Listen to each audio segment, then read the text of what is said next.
Today I'm going to show you how to integrate a project from Cardboard to Adobe Premiere Pro.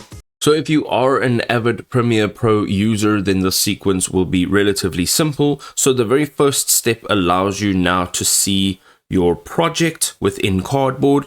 From here, you're going to click on Export. You'll have three export options. We've got Video File, Final Cut DaVinci, and then we've got Premiere Pro. Now what you'll need to do here is click on the Export Premiere XML, and this will export this as a Premiere Pro format.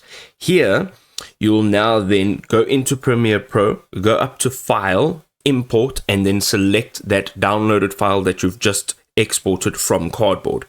Then you're going to double click your sequence item in your project panel, and this will open up your timeline.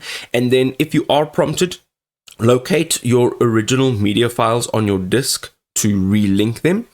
And then we have over here the advanced configuration. This is optional, so you can just add your media files base directory over here. And once you are done, you will have this now connected into Premiere Pro. You can continue your editing in Premiere Pro.